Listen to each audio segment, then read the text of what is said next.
আমি তোমাকে একটু আটকাবো, এখানে একটা ছোট্ট উদাহরণ দিচ্ছি। ধরো আমরা যারা বাসে ট্রামে সাপোজ যারা যাতায়াত করি, ঠিক আছে, এবার যাতায়াত করতে গিয়ে কি হয়, যদি ভিড় ভাট্টা থাকে সেখানে কি হয়, একটা শারীরিক স্পর্শ হতে পারে। যদি তুমি দেখো বাসে একদিকে পুরুষ দাঁড়িয়ে আছে, উল্টো দিকে নারী দাঁড়িয়ে আছে, এবার তাদের মাঝখানে যে স্পেসটা সেটা অত্যন্ত শর্টেজ, রাইট? এবার সেখানে নারী পুরুষের শরীরে অনেক সময় টাচ হয়, মেট্রোতেও হয়। যদি অত্যন্ত ভিড় থাকে আমরাও লিটারালি ঠেলে গুতি হয়ে যায়, তাই তো?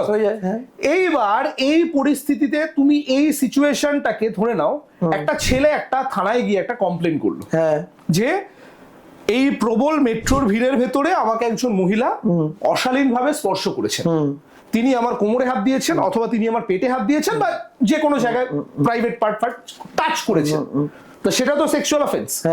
আমি তোমায় চ্যালেঞ্জ করছি, কোন থানায়, মানে যদি কোনো থানা থেকে তুমি এটা করো, আমি অ্যাসিওর করলাম তোমাকে লোকাল থানা করবে না তোমার, এবং সেখানে এরকম জাস্টিফিকেশন আছে, মানে এরকম জাস্টিফিকেশন দেন সেই সমস্ত ব্যক্তিত্বরা, আপনি তো ছেলে, আপনি তো পুরুষ মানুষ, আপনার আবার সেক্সুয়াল হ্যারাসমেন্ট কোথায়? পুরুষ মানুষদেরও সেক্সুয়াল হ্যারাসমেন্ট হয়নি তো?